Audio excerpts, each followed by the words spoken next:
मेरे चैनल पर आपका स्वागत है। आज हम महान कथा रंगिया और बुतवा की कहानी सुनेंगे। बहुत समय पहले की बात है।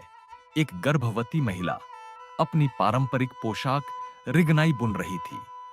काम करते समय एक धागा उसके हाथ से गिर गया। पास में कोई नहीं था जो उसकी मदद कर सके। केवल एक गर्भवती गाय वहां मौजूद थी। मजबूर होकर महिला ने गाय से धागा उठाने के लिए मदद मांगी। गाय ने 2 बार उसकी सहायता की, लेकिन तीसरी बार उसने इनकार कर दिया। इसके बजाय गाय ने एक शर्त रखी।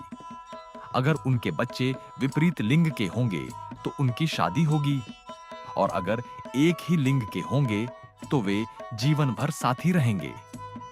महिला ने यह शर्त स्वीकार कर ली और गाय ने धागा उसे लौटा दिया। कुछ महीनों बाद महिला ने एक बेटी को जन्म दिया और गाय ने एक नर बछड़े को।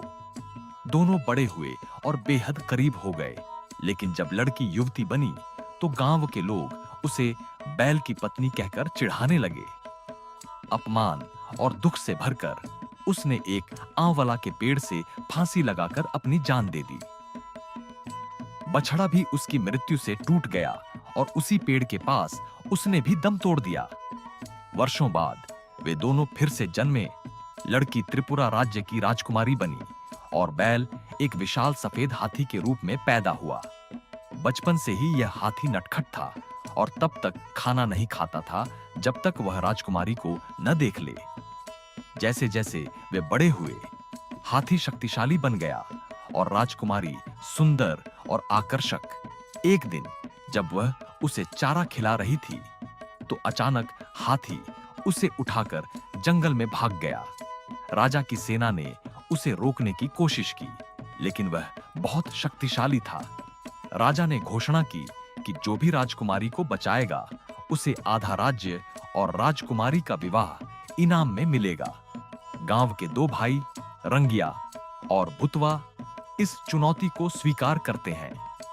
रंगिया एक महान योद्धा था, जबकि बुतवा बलशाली था लेकिन लालची और मूर्ख।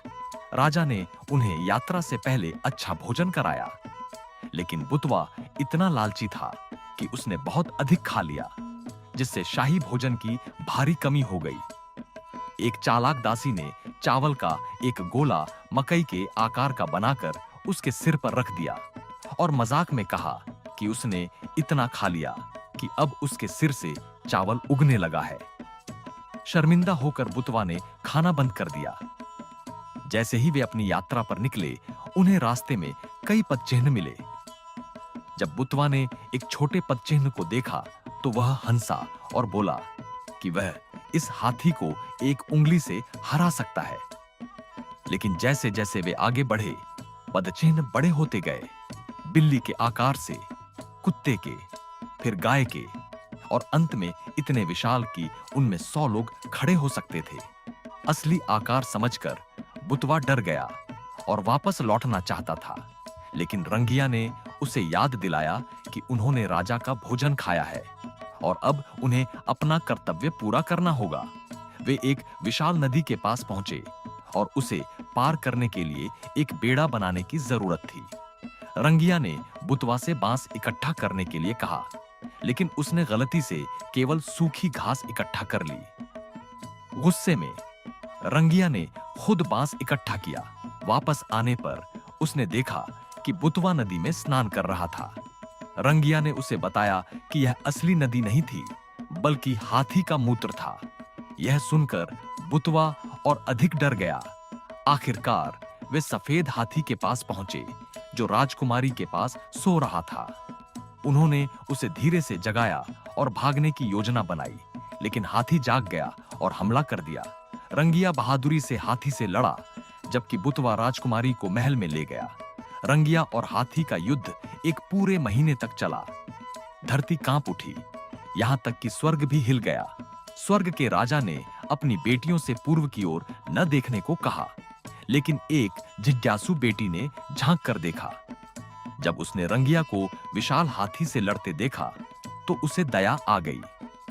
उसने एक स्वर्ण सुरंग, बाल की सुई नीचे फेंकी और रंगिया से कहा कि इसका उपयोग करके वह हाथी को हरा सकता है। रंगिया ने इसे उठाया और एक बार में हाथी को मार गिराया। वह हाथी के दांत लेकर महल लौटा। इस बीच बुतवा ने झूठ बोलकर राजा से कहा कि उसने राजकुमारी को बचाया था और शादी की मांग की। जब रंगिया हाथी के दांतों के साथ लौटा तो सच्चाई सामने आ गई। राजा ने रंगिया को असली नायक घोषित किया और उसे राजकुमारी और आधा राज्य दे दिया।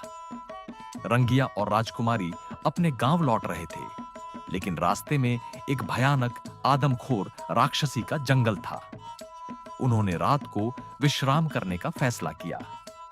रंगिया ने बुतवा से कहा कि यदि कोई खतरा हो तो उसे रंगिया और बुतवा जाग रहे हैं कहना चाहिए, ताकि राक्षसी यह न समझे कि वे सो रहे हैं। लेकिन मूर्ख बुतवा ने गलती से बुतवा और रंगिया जाग रहे हैं कहा। राक्षसी ने तुरंत समझ लिया कि रंगिया सो रहा है। उसने राजकुमारी को उठा लिया, बुतवा की जीभ काट दी और उसे नदी किनारे फेंक दिया। अगली सुबह रंगिया ने बुतवा को खोजा। वह केवल टर्र टर्र जैसी आवाज निकाल रहा था। रंगिया ने उसकी जीभ उठाकर प्रार्थना की, अगर लोग हमारी कहानी याद रखेंगे तो बुतवा की जीभ वापस आ जाए। चमत्कार हुआ और बुतवा की जीभ लौट आई। वे राक्षसी की मांद में गए। उसने अपने बालों को घने जंगल की लताओं की तरह फैलाया था, जिससे उसे खोजना मुश्किल था।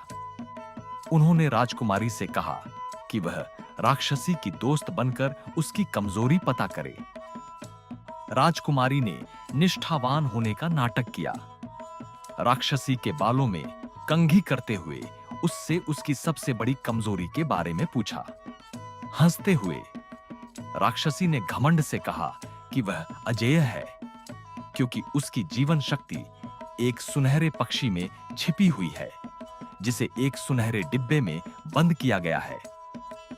अगले दिन जब राक्षसी अपनी गुफा से बाहर गई तो राजकुमारी ने रंगिया और बुतवा को रहस्य के बारे में बताया और कहा कि राक्षसी का जीवन एक सुनहरे पक्षी में है। उन्होंने सुनहरे डिब्बे को खोजने की कोशिश की, लेकिन इससे पहले कि वे उसे पा सकते, राक्षसी अपनी गुफा में वापस आ गई। उसने हवा में सूंघा और जोर से कहा, मुझे इंसानी मांस की गंध आ रही है। राजकुमारी ने उसे समझाने की कोशिश की कि यह सिर्फ उसकी खुद की खुशबू थी, लेकिन राक्षसी को एहसास हो गया कि उसे धोखा दिया गया है। रंगिया और राक्षसी के बीच भयंकर लड़ाई होने लगी, जबकि बुतवा और राजकुमारी सुनहरे डिब्बे की तलाश कर रहे थे। आखिरकार उन्होंने उसे ढूंढ लिया, तोड़ा और सुनहरे पक्षी को मार डाला, जिससे तुरंत ही राक्षसी गिर पड़ी और मर गई। रंगिया, बुतवा और राजकुमारी सुरक्षित घर लौटे और खुशी-खुशी जीवन व्यतीत करने लगे। त्रिपुरा वीरों की भूमि है, लेकिन इतिहास केवल राजाओं को याद करता है। साधारण लोगों की वीरता को भुला दिया जाता है। फिर भी रंगिया की यह कहानी लोकगीतों और लोक कथाओं में अमर है, जो पीढ़ी दर पीढ़ी सुनाई जाती है। कुछ लोग अब भी मानते हैं कि सफेद हाथी की आत्मा अभी भी राजकुमारी की खोज में भटक रही है और इसकी गर्जना अब भी लौंगतराई पहाड़ियों में सुनी जा सकती है। हालांकि मैं इस दावे की प्रामाणिकता की पुष्टि नहीं कर सकता। अपने विचार कमेंट में साझा करें। तब तक अगले रोमांचक त्रिपुरा की लोक कथा के साथ मिलते हैं। लाइक, शेयर और सब्सक्राइब करना न भूलें।